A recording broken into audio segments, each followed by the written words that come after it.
What if I told you there's a man, just 29 years old, who's defied the most powerful war machines on Earth? A man the West has tried to silence with drones, destroy with propaganda, and erase with precision strikes, but every time they fail. Not because he hides in fear, but because he stands with something greater than weapons: conviction. This isn't fiction. This is not legend. This is real. A young Muslim commander rising not for fame, but for faith. Not for ego, but for his people. His story isn't on the front page, but it lives in every village, in every occupied city, in the eyes of the oppressed who whisper his name like a shield against fear. Today, you're not just going to hear about a fighter. You're going to witness the spirit of a lion who cannot be broken. And by the end of this speech, you'll understand why the most powerful forces in the world are afraid of one man who refuses to kneel. Stay with me. What you're about to hear may shake you. It may inspire you. But one thing is certain, you won't forget it. The indestructible spirit of the youthful commander is not born out of coincidence or chance. It is forged in fire, day after day, under airstrikes, sanctions, betrayals, and the crushing weight of being hunted. At 29, most are still seeking direction, still figuring out their place in the world. But this commander stands as though he's lived 100 years. What makes him different is not his access to weapons or allies. It's the immovable core within him that refuses to bend, even under pressure that would collapse most men. Every assassination attempt he survives, every drone that misses its target, every smear campaign that fails only adds to his legend. They try to break him with force, yet he grows stronger with silence. They try to shame in the media, yet he answers not with words but with action. His spirit is carved from centuries of struggle. He carries in him the memory of his ancestors, the pain of his people, and the weight of a cause far greater than himself. This indestructibility is not physical, it's spiritual. He doesn't fear death because he never lived for this world alone. That's what gives him the edge. While the world around him chases comfort and survival, he moves with the clarity of a man who has already made peace with whatever may come. That level of inner resolve confuses his enemies. They can't predict him because they can't control what they can't understand. His loyalty isn't bought. His courage isn't staged. It's real. It's raw. And it's rooted in purpose, not politics. Even those around him feel it. When he speaks, his voice may not be loud, but it lands heavy. People follow not just out of admiration, but because they feel protected by something more than strategy. They feel protected by his unshakable belief. In every room he enters, he doesn't just bring plans, he brings certainty. He brings a calm defiance that says, no matter how heavy the odds, we will not fall back. That spirit, that rare inner fire, is what the West can't kill. Because it's not tied to his body, it's tied to his essence. And essence, when born from conviction, has a way of living on, even when the body is long gone. At just 29 years old, the young commander has defied conventional military logic with a level of strategic brilliance that rivals seasoned generals and confounds intelligence agencies. He doesn't operate from high-tech command centers or rely on state-of-the-art equipment. Instead, he wages his battle from underground bunkers, shifting terrain, and the hearts of his people. What he lacks in material advantage, he compensates for with unmatched mental clarity, adaptability, and precision. His knowledge of the land, the psychology of the enemy, and the pulse of his own people allows him to strike with surgical impact. Every move he makes seems calculated not just for tactical gain, but for moral symbolism. He turns geography into a weapon, limitations into leverage, and every attempt to isolate him into fuel for greater unity. The West, with all its surveillance satellites, cyber tools, and unmanned drones, continues to struggle in predicting or neutralizing him. He moves in ways they were never trained to anticipate. He uses time not just as a schedule, but as a shield, knowing when to vanish and when to reappear like a phantom in the storm. His greatest battlefield is not land or air, it's perception. He understands how to shape narratives without uttering a word. When cities fall silent in fear, he gives them courage. When media tries to drown his cause in distortion, his very survival becomes a message that cuts through the noise.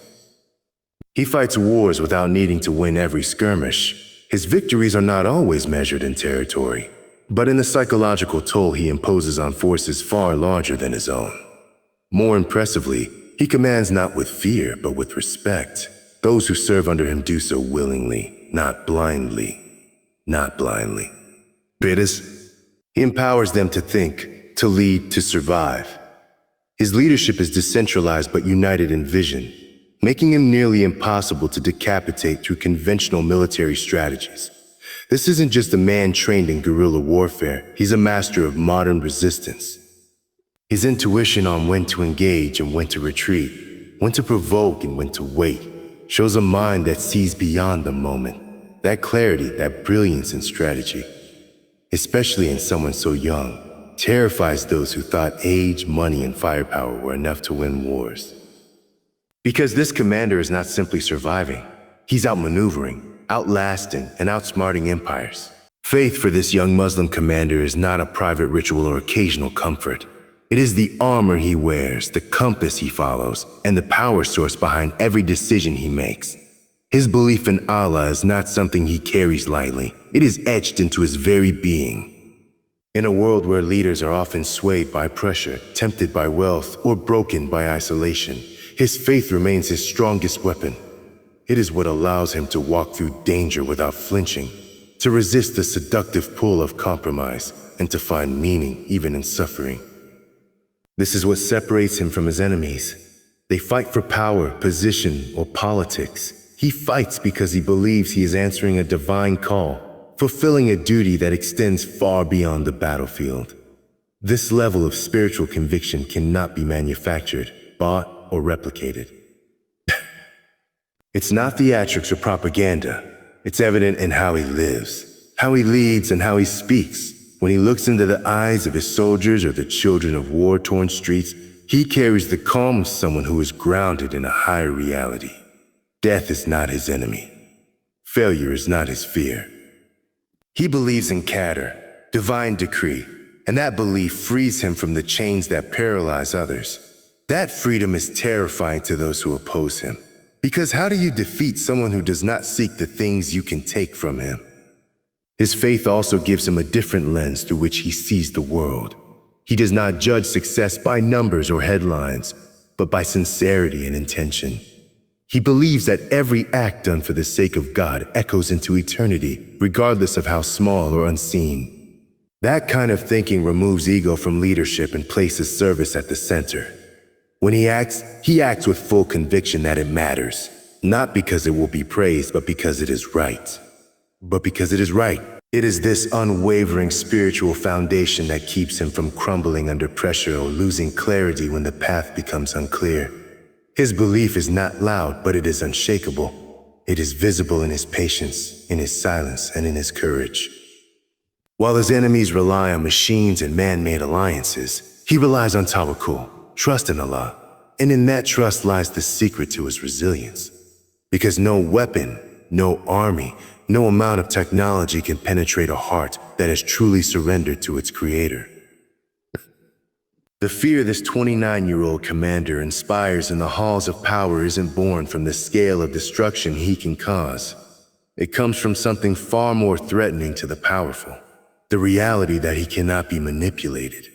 His name is spoken with caution, not because of his military victories alone, but because he stands for something the West has failed to contain: principled resistance. They fear him not because he is the loudest, but because he is the most committed.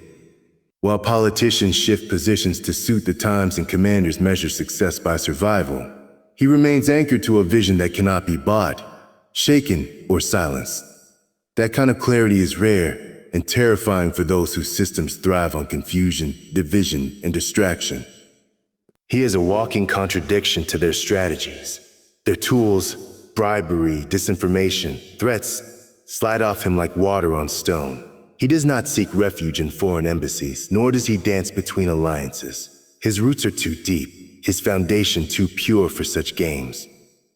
Every time they think they've isolated him, he reappears, stronger, sharper, more respected. Their greatest frustration lies in their inability to turn him into a villain or a pawn. He refuses to fit into their narrative. That resistance, born not of arrogance but of unwavering principle, generates a fear that no weapon can silence. In every meeting where his name is mentioned, there's a quiet unease, because he has shattered their assumptions. They believed a man so young, so surrounded by chaos, would eventually break, either through fatigue or temptation. But he hasn't. And that is precisely why they fear him. He doesn't boast, yet his legend spreads. He doesn't seek attention, yet every move he makes is studied. His silence carries weight. His survival is a statement. And his calm-rooted demeanor is the exact opposite of what they expect from someone constantly under threat. What truly unsettles them is that he represents something contagious. He is not just a man. He is an idea. An idea that one can resist with dignity, lead with integrity, and defy the mightiest of enemies through unwavering purpose. That's what scares them most. Not his bullets, but his beliefs. Not his army, but his example. Because while they can assassinate a person, they cannot assassinate a symbol. And in their fear, they reveal the truth. They are not fighting him alone. They are fighting what he stands for. Across war-torn regions and occupied lands, this young Muslim commander has become far more than a military leader. He has transformed into a living symbol of resistance, dignity, and hope. For the people who have been silenced by war, ignored by the world, and stripped of their power, his existence offers something they haven't had in years. Someone who fights not for politics, but for principle. In refugee camps, his name is whispered as a prayer. In devastated neighborhoods, his image appears not as propaganda, but as proof that strength still lives among them. He has become a mirror for the oppressed, a reflection of what is possible when courage is rooted in belief and sacrifice is made for something greater than oneself. Young. He doesn't speak to crowds often, yet entire communities feel connected to him. His presence on the battlefield is matched only by his presence in the hearts of people who've never met him. That connection is not crafted through media or marketing. It is born through his choices, his survival, and his refusal to abandon the people he leads. While others flee in times of crisis, he remains. While others make deals to protect themselves, he risks everything to protect others. This level of commitment is rare, and it speaks louder than any speech could. Every child who sees him rise from rubble begins to imagine a future beyond fear. Every parent who hears of his defiance feels a flicker of pride. And every soldier under occupation sees in him the possibility that submission is not the only path. He gives people permission to dream of freedom again, not as a fantasy, but as a right. His struggle is their struggle, and his strength becomes theirs. In this way, he has transcended the limitations of geography or rank. His actions echo in places he has never stepped into. Whether it's Gaza, Syria, Kashmir, or Sudan, those who feel voiceless find in him a voice. And even when he disappears from view, the symbol remains. Because he doesn't lead through charisma or command, he leads through sacrifice. That is what makes him immortal in the eyes of the people. He doesn't need to win every battle to remain undefeated in their hearts. His presence reminds them that they are not alone, and that their struggle, no matter how long, still has a living face worth believing in. This young commander is not chasing a legacy shaped by headlines or history books. He is not concerned with statues, ceremonies, or his name etched in monuments. His rise has nothing to do with personal glory. It is rooted entirely in the freedom and dignity of his people.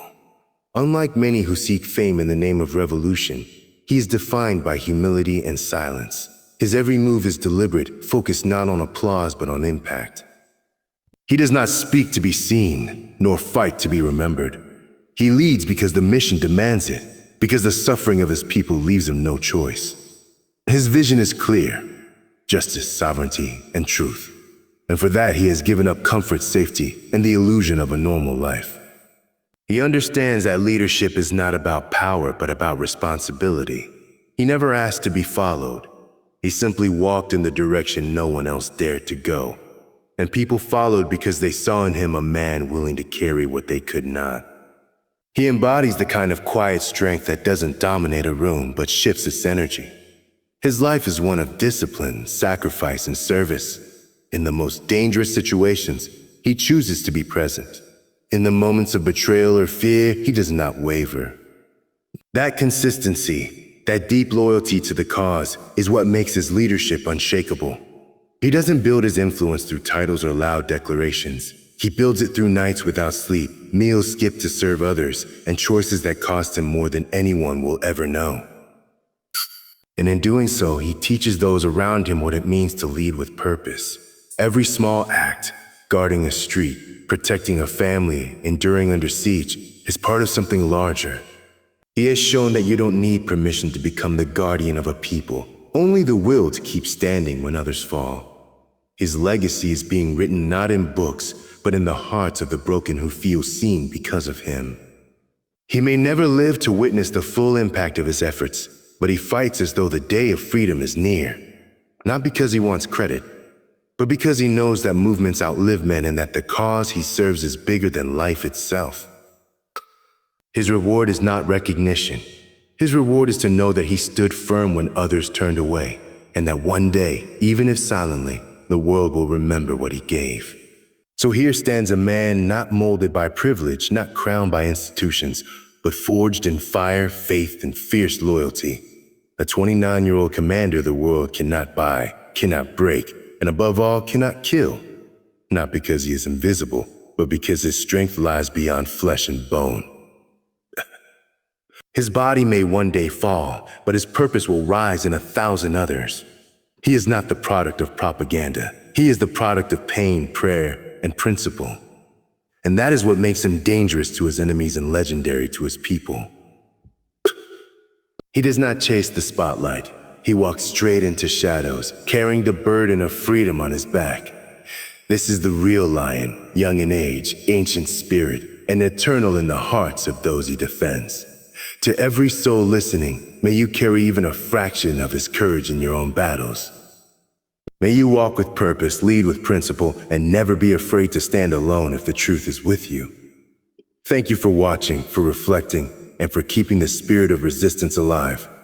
Good luck on your journey, and never forget, even in silence, the lion roars.